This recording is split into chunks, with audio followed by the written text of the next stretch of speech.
So it's been about a half a year since I showed you this Shield 9 EZ from Smith & Wesson. Back in February, it was a little colder out. Today, it's a lot hotter out. I told you all about the gun, told you what I thought of it, told you that I really liked it. However, I don't feel like I shot it particularly great that day, especially when I was putting rounds on paper. I had a lot of flyers, I had a lot of them dipping low, and maybe I was just having an off day. That does happen quite a bit, or maybe not. But I thought it would be a good idea to get it back out again, take another look, and let's do a take two. Quick refresher on information: it takes 8-round single stack magazines, comes with 2 of them, which means you get to spend a lot of your time stuffing bullets in magazines. Now, let's see if I can get, even with all my might, which is considerable. Nope. It's a good thing it does have these little ears on the back, because the slide stop does not function very well, or at all, as a slide release. That may break in over time.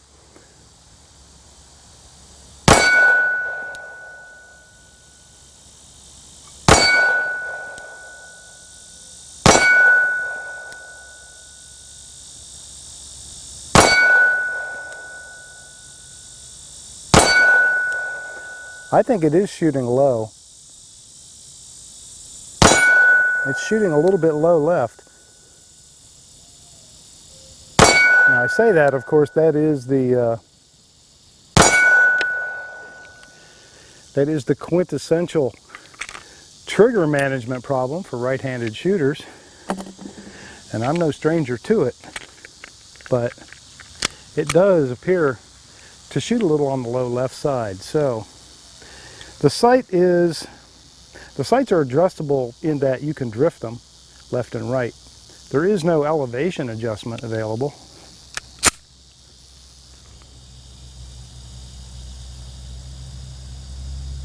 So if it really is shooting low, you have to figure out another solution. But now, maybe as I break in, seems to be doing okay. It's still putting the hits below my aim point, but not much.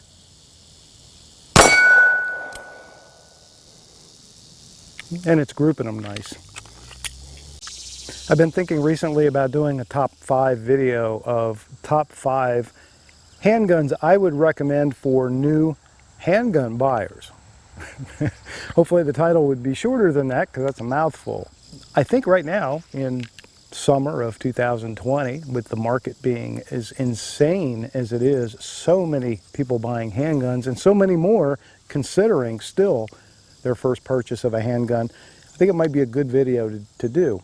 And again, it would be completely opinionated. It would just be, these are the 5 I would recommend, and every gun tuber would probably have a different 5.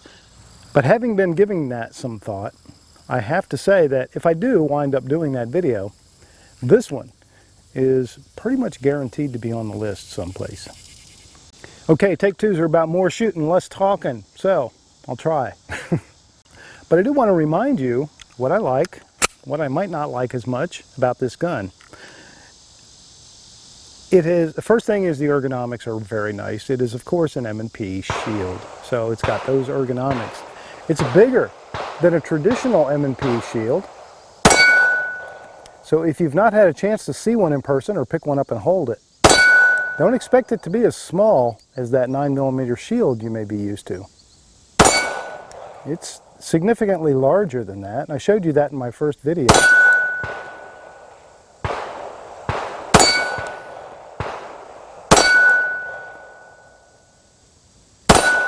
The sights could be better. I will tell you, the sights could definitely be better. And I know I whined about that, I think, in the first video, and promised I might upgrade them, and I still may. A Talon grip would be a nice addition, not just because I love Talon and I love to plug Talon every chance I get, but because right now it's still morning and it's hot and my hands are sweaty and my hands are starting to slip a little bit on this grip. The texture's nice and it's not terrible, but especially considering you've got this smooth grip safety that provides, you know, no traction at all, a rubber Talon grip would definitely help. So I don't like that you can't use, oh wait, nah, almost thought I had it. Nope. Even using my support thumb, cannot do it. Ah, finally, but let me tell you, I had to press hard. So that may wear in over time, but I'm not a fan of that so much. All right, let's put some on paper. Put some rounds on paper and get an idea how I can shoot this thing today, because I didn't shoot it that great back in February. I'm gonna shoot 4 different kinds of ammo. I got 4 different dots to shoot them at. Hey, that works out good. I'm gonna start out with Federal 124 grain ball.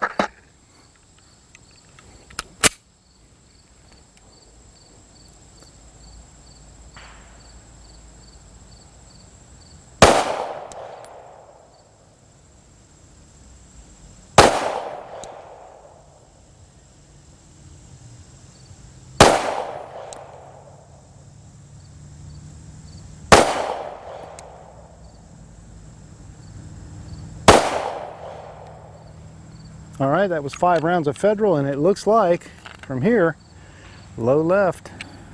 Up next is some Remington green and white box. Remington UMC, upper middle class. Gonna go clockwise. So top right.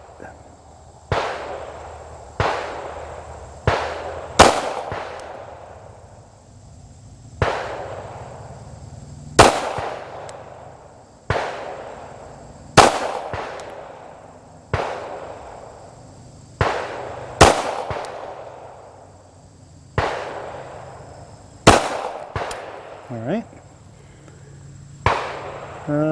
Looks like those are higher, but still left. Is that what I'm seeing? Hard for me to see. Up next, MagTech 115 grain. And oh, by the way, that Remington was also 115 grain. For those of you furiously jotting notes. Okay, staying clockwise, so bottom right.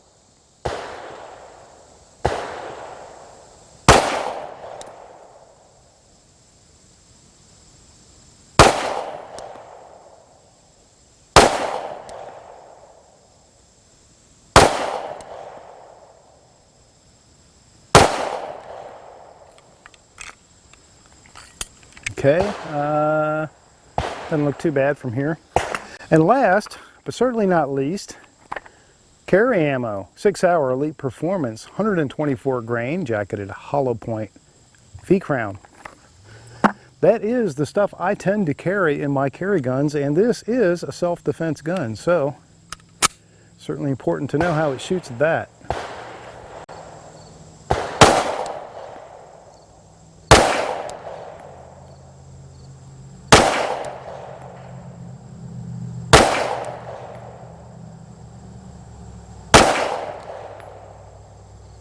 The first group was, I would say, the best group. So you got five rounds of Federal right there, and then you got the Remington.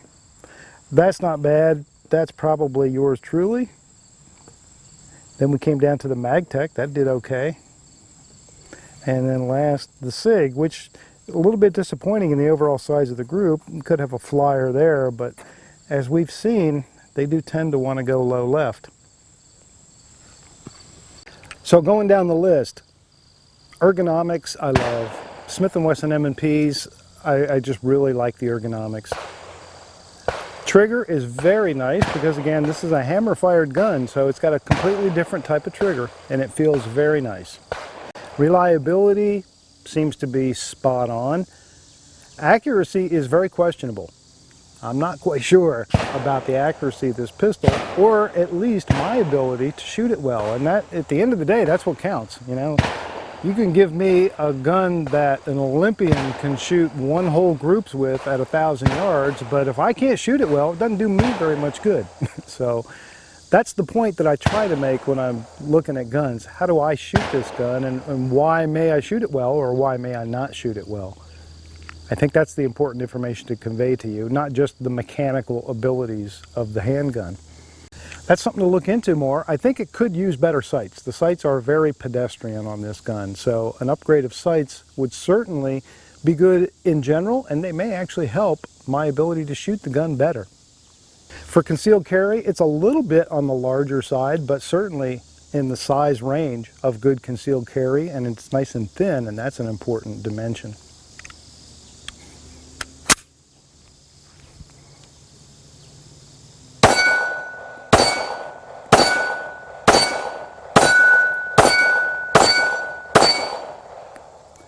It's a great shooter. Just got to figure out why it wants to go low left all the time.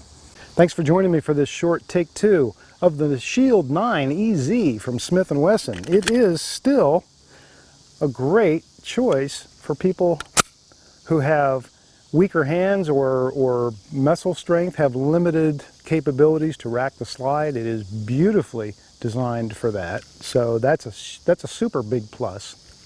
And just in general, for folks overall, it's a good choice for a handgun.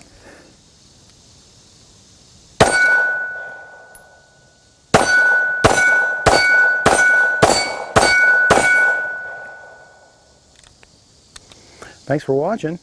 See you again soon.